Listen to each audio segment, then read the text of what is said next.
Welcome back to the news at hand. Just one more story on the collation of results. At the end of the collation of results from the states, after Rivers State results were announced by the party agents of the APC, the APC spokesperson and campaign directorate of Muhammadu Buhari, Mr. Festus Keyamo, alleged that there were some unfair decisions taken against the party, but that was overruled by the INEC chairman. The report we also got from our state collation officer virtually tallies with what the state collation officer here is saying regarding Moha local government area. Now, our cause of concern is the legal implication of his account and the account of our own state collation officer. Because according to him and our own collation officers, we scored the highest votes in that local government, which is about 72,000 votes of the APC that was cancelled in that local government, as against 2,000 of the other nearest political party.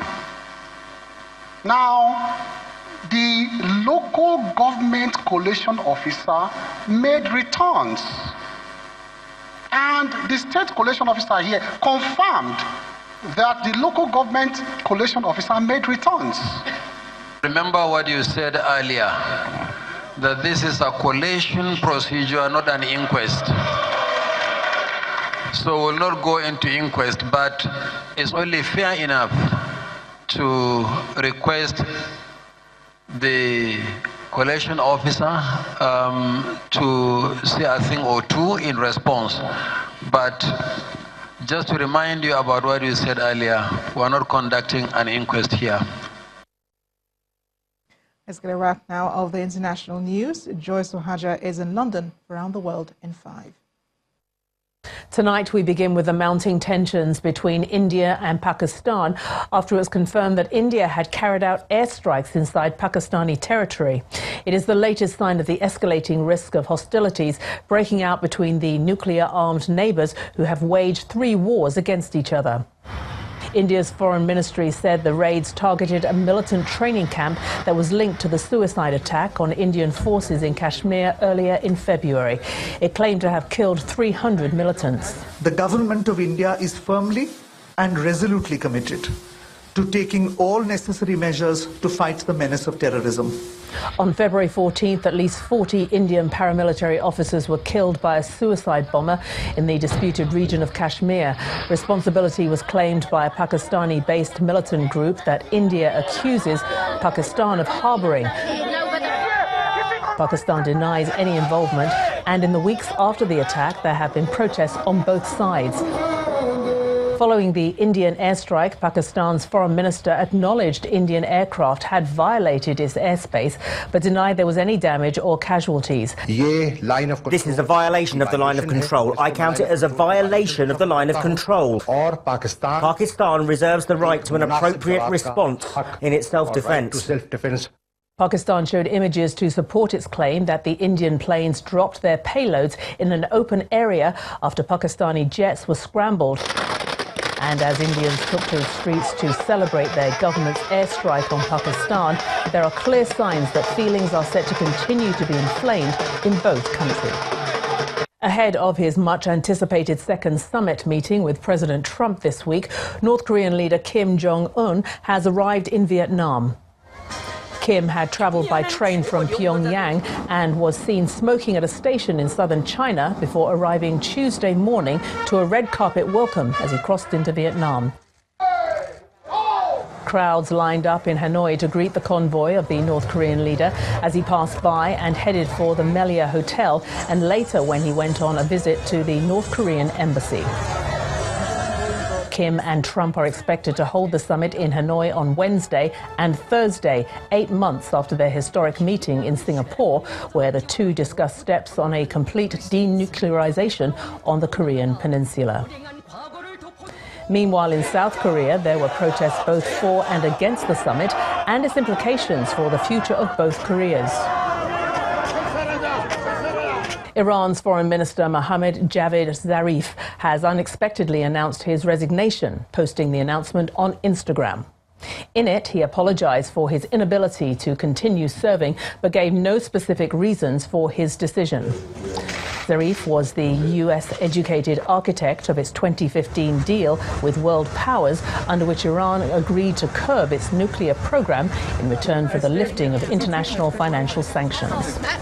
He came under attack from anti-Western hardliners in Iran after the United States pulled out of the agreement last May and reimposed sanctions on Iran's economy and its oil industry. Following the Vatican conference on sexual abuse within the Catholic Church at the weekend, Cardinal Pell has been found guilty by a Melbourne court on 5 charges of child sexual offences. Cardinal Pell is the most senior church official to have been convicted of such crimes, which were committed more than 2 decades ago against 13-year-old boys when he was the Archbishop of Melbourne. He pleaded not guilty to all charges, which carry a maximum sentence of 10 years in jail. The jury reached a unanimous decision, and Pell's lawyers have filed for an appeal, which, if successful, could lead to a retrial. But for now, this is a time when some of those who were abused have the chance to make themselves heard. George Pell is a monster, a freak. He has to be jailed. No home detention, none of this pathetic, weak justice. We want to see him in jail. We want to see him fry in hell forever. And finally, exhibitors at the 2019 Barcelona Mobile World Congress were eager to show off their latest products, packed with virtual reality, artificial intelligence, and 5G. One is Liku, produced by the Korean company Toruk. The social robot is equipped with touch sensors, microphones, and 3D depth cameras. The makers say, just like a pet, it can tune into its environment and interpret the owner's mood. And that's your international news around the world in 5. Thanks a lot, Joy. Let's check in on sports news now. Here's Olumide Macaulay.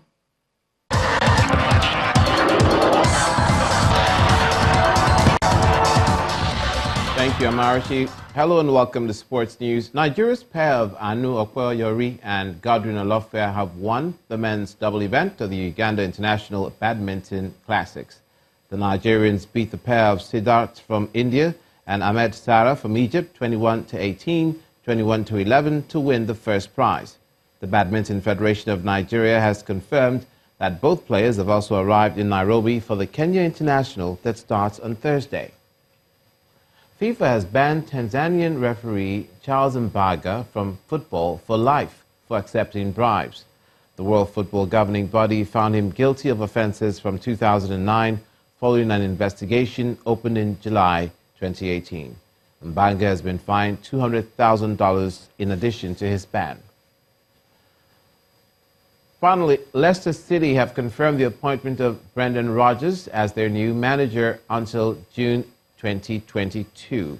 The Northern Irishman is back in the Premier League after almost 3 years at Celtic, where he won 7 trophies and has the club on track for a 3rd successive domestic treble.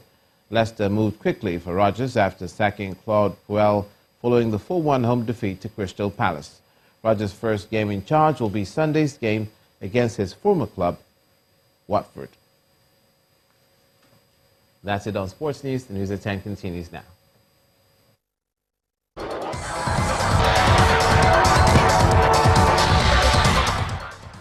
And the main news again. INEC has returned results from 36 states, and the FCT, as the nation awaits announcements on the president-elect. A commission is currently on a break to reconvene at 3 a.m. The Nigerian army has brought allegations of attempted financial compromise against Nyesom Wike of Rivers State. The governor has described the claims as baseless. And that's the news at 10 tonight, this morning. Thanks for watching. I am Amarachi Ubani. The verdict continues.